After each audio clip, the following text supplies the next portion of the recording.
Coming up tonight on the update, drone delivery services begin. Vice President launches drone delivery services. One district, one factory implementation. Wasa Menfi East gets one district, one factory starch factory. Tewood threatens strike. Union protests against poor working conditions. Marital prisoners swarm in Sawan prisons. Prison chaplain advises couples to be more forgiving. Illegal mining eradication. Government didn't sacrifice Galamsey Queen for 2 billion bauxite cash. Shane Long makes history. Player scores fastest ever Premier League goal. Hello there, good evening. We're coming to you from our studio here at Stephen Amate Close in Nima and Accra. This is the update with me, Godwin Nambo.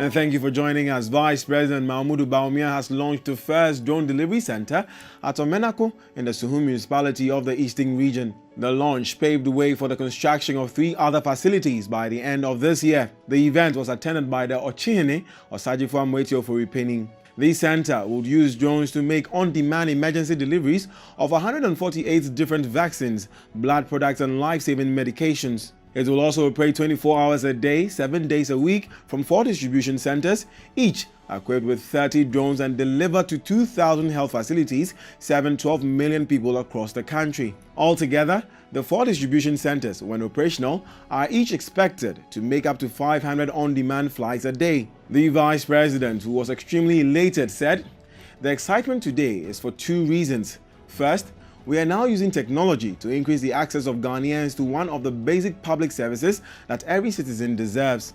Second, we are using technology to solve a major problem in our health delivery service to those in remote areas that cannot be reached easily by roads." For the Vice President, the launch of the Fly to Save a Life project is a dream come true. June or July this year, government will receive 275 ambulances. So we will be able to deliver on our promise of one constituency, one ambulance. The Ministry of Finance has given the needed financial clearance to the Ministry of Health to recruit the 2016 batch of all general nurses, midwives, mental health nurses, registered community nurses, and allied health professionals into the health sector. The process is already ongoing. Government will do its utmost best to ensure that the rest of the tranche of nurses who pass their exams are also recruited. Chief Executive Officer of Zipline, Kella Rinaldo, revealed that millions of people across the world in both developed and developing countries die each year because they can't get the medicine they need when they need it. Health workers place orders by texting messages and receiving deliveries in 30 minutes on the average. Zipline's drones take off and land from Zipline's distribution centers, requiring no additional infrastructure at the clinics they serve.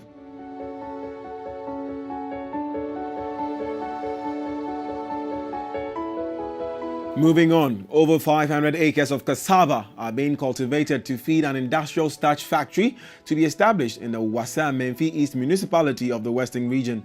The factory, which is expected to commence operations by the end of the year under the government's One District, One Factory, 1D1F program, is being established by the Menfi Farms Ghana Limited. The farm currently employs about 100 workers. According to the managers of the project, the number of workers will increase when the factory begins operation. Moses Kwabena Boachi, Community Relations Officer of Menfi Farms, said the site for the factory had been cleared with construction ready to take off. He therefore gave an assurance that the industrial starch factory will start operations by the end of this year.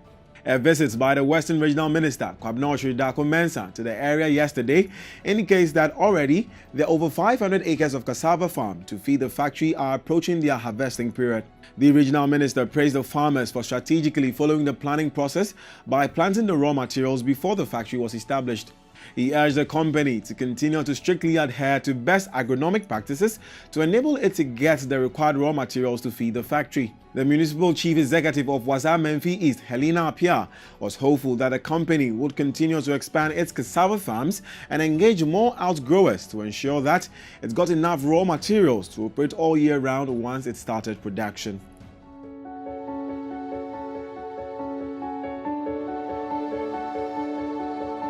And now Teachers and Educational Workers Union, TEU, is threatening to embark on a strike for failure on the part of government to settle the declining conditions of service. According to the union, the welfare policies for workers in the educational sector had long overdue been to the disadvantage of its non-teaching staff. According to the acting general secretary of TEU, Mark Cranche, the union had concerns that needed to be addressed. So to have students and teachers live in harmony and have their jobs executed successfully, the right thing had to be done.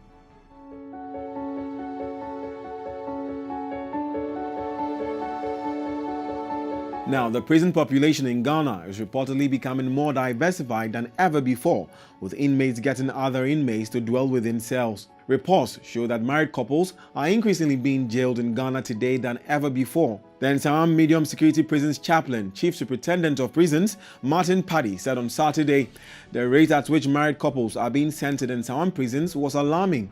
The chaplain was speaking when the Potter's Temple, Israel, and the International Central Gospel Church, ICGC, visited the inmates as part of the Easter festivities. According to him, married men and women were increasingly being jailed for committing avoidable offenses against their spouses. He stated that couples were harming each other on grounds of cheating and for simple reasons they could have forgiven each other. The chaplain noted that married couples in Ghana were increasingly becoming less forgiving, and they later regret their actions when they find themselves in the walls of the prison. He has therefore called on churches and religious leaders to preach more about forgiveness.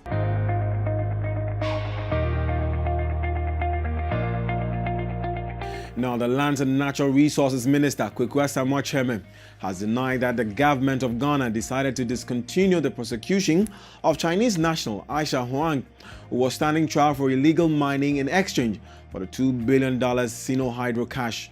While many were expecting the government to jail the Chinese national nicknamed Galamsey Queen to serve as a deterrent, the state rather decided to deport her.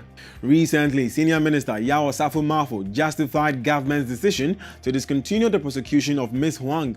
According to him, jailing her in Ghana would not have solved the country's economic problems. In response to a question from a participant at the Ghanaian government's town hall meeting recently in the US on why the Galamsey Queen was deported rather than sent to jail, the senior minister explained that there was the need to protect Ghana's diplomatic ties with China and the huge investment Chinese companies were making in developing the country's infrastructure, citing the $2 billion Sino Hydro deal. The senior minister said, and I quote, "Putting that lady in jail in Ghana is not going to solve your economic problems. It is not going to make you happy or me happy. That's not important. The most important thing is that she has been deported out of Ghana." His response seems to have suggested that foreign nationals can commit crimes in Ghana and go free once their nations are investing heavily in the country. This angered a lot of Ghanaians, especially coming at a time when Tanzania had jailed a Chinese woman 15 years for illegal ivory trade. But the lands minister, updating the nation on Thursday in Accra on the fight against Galamsey, says Aisha Huang was not part of the discussion on the Sino Hydro deal. The minister further denied reports that some officials of the Akufo-Addo's administration protected Ms. Huang from being jailed.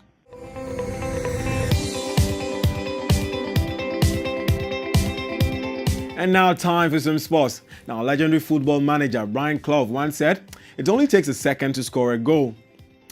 In Shane Long's case on Tuesday, he needed just 7.69 seconds as he charged down a clearance from Craig Cathcart before giving Southampton a record-breaking lead at Vicarage Road in their English Premier League's match.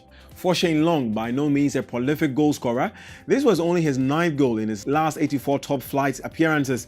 It's meant an unlikely place in the history books. The Irishman's early strike saw him usurp former Tottenham captain Nelly King as a scorer of the Premier League's fastest ever goal. King had scored 9.82 seconds into a game against Bradford City in the 2000-2001 season.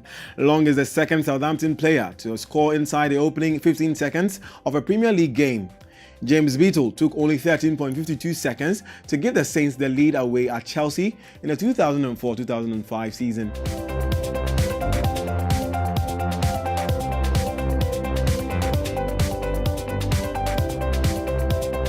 Now, Ghanaians are known to be trailblazers all around the world, and joining the list recently is 15-year-old racing champion Louis Epieje. The London-born Ghanaian first made the news as a 7-year-old go-karting child prodigy. He broke several track records, one of which still hasn't been broken, and won championships as he moved up the ranks. He won his first major trophy in 2018 when he was only 8 years old as Junior Rookie of the Year. Lewis also holds many titles, including his groundbreaking Guinness World Record set in 2014 in virtual racing on the PS3 for the fastest lap driven on Laguna Seca circuit. This record is still unbeaten today. Now aged 15, he is a current junior champion at Bacomore Park, the breeding ground of British motor racing legends.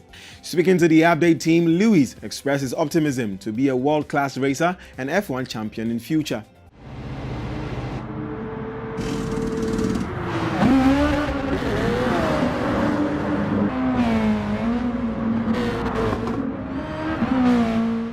We have this and many more stories on our website at dailyguidenetwork.com, or get interactive with us on our social media platforms on Facebook, Instagram and YouTube at the Daily Guide Network, or with me at Godwin Number on Facebook and Instagram. The update is brought to you by Diamond Cement and powered by Press Express. Many thanks for watching. Have a good evening.